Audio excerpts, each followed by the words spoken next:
Hey, it's Ryan. Let me show you the banjo solo for stick season. It looks like this.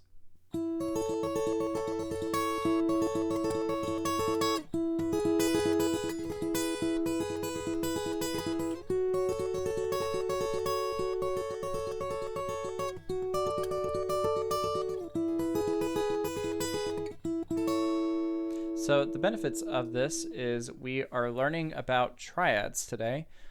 We are also going to be working on some very fast finger picking, which is just going to be good for our finger picking in general. And we're going to learn about how these shapes might be useful for other songs or teaching guitar in the future. So let's take a look at it. To start, what is a triad?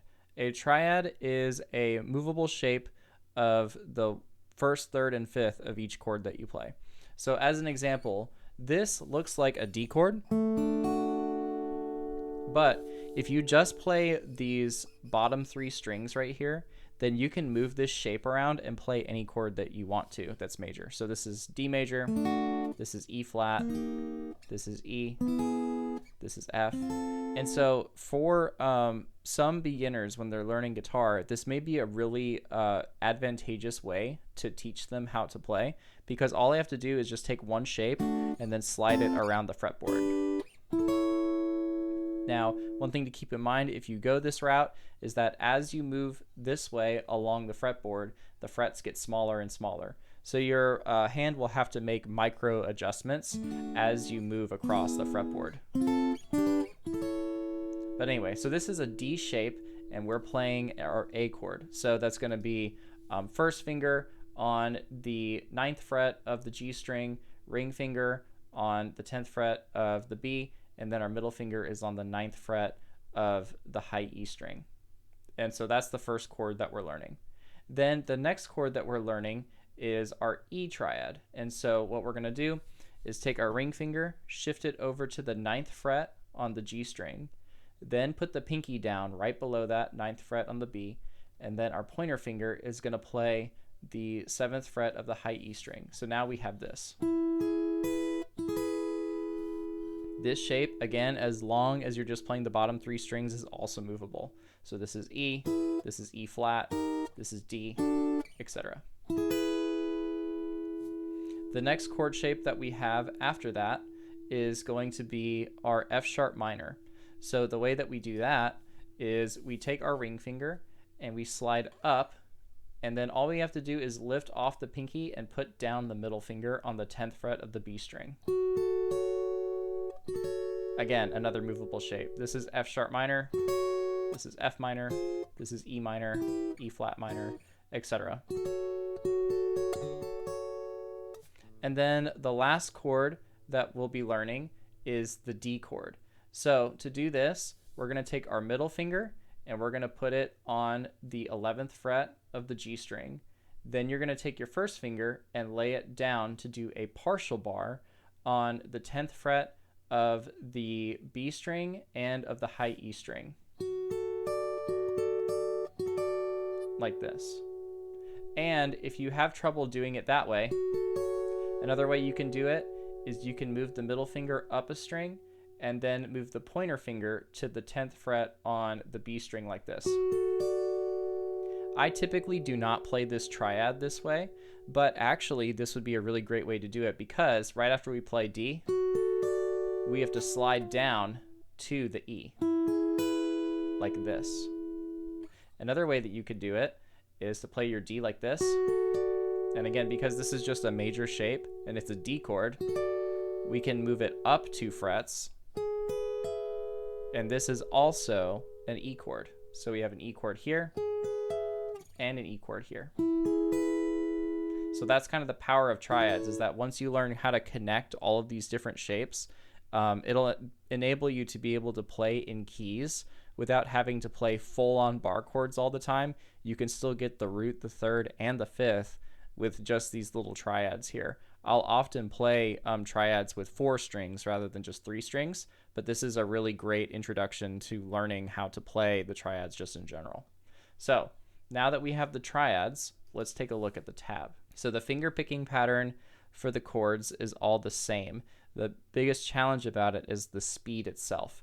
So we start with the first finger, and then we have the ring, then the middle, then the pointer, and then we have this kind of like, I call it like a cascading waterfall pattern. And it works like that. One other thing to note is that because I'm only playing these bottom 3 strings here, what my thumb is going to do is it's going to lay across the bass strings right here. So you can see that my thumb is prepped on the D string, but it's not going to play any of these strings at all. This just makes it so that way if my first finger gets a little too rowdy, that the other strings won't ring out. It'll still be nice and clear, especially with how fast we're playing this. The next thing to do before we get started practicing is, in order to prepare us to play at the speed that we need to play at, we need to do something called prepping the fingers. So this is a classical technique where we will play the string, then as soon as we play the string, my ring finger immediately goes down to that high E string.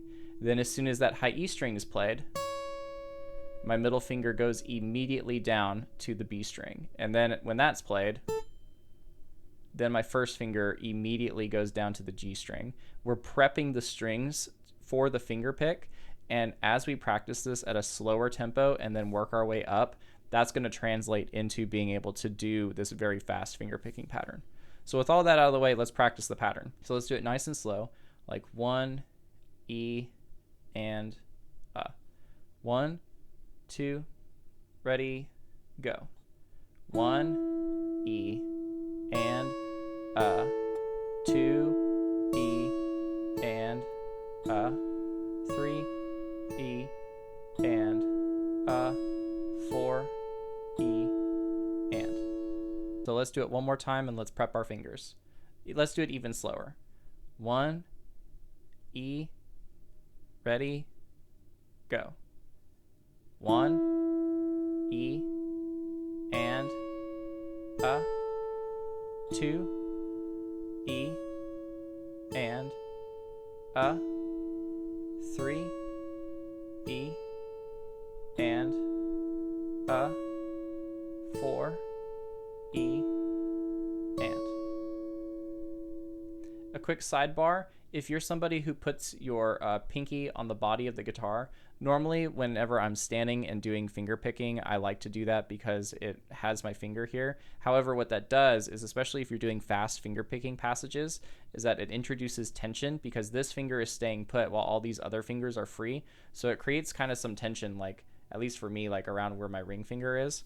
So if you're doing this sitting down, try to practice it where your pinky is right next to your ring finger. If you have a habit of putting your pinky right here and you want to break that, try taking like a rubber band or something and wrap it around your ring finger so that way it'll stay there and then you get used to it. That's what I had to do when I was learning classical guitar. So that's the A, and that's the finger picking pattern.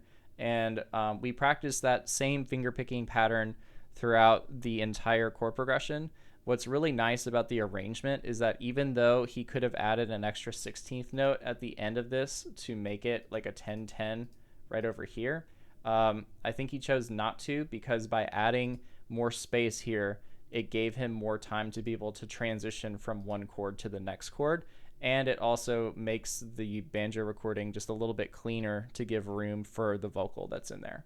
But that's just like my opinion. Anyway, so this is the tutorial for the banjo solo, and I'll see you in the practice video.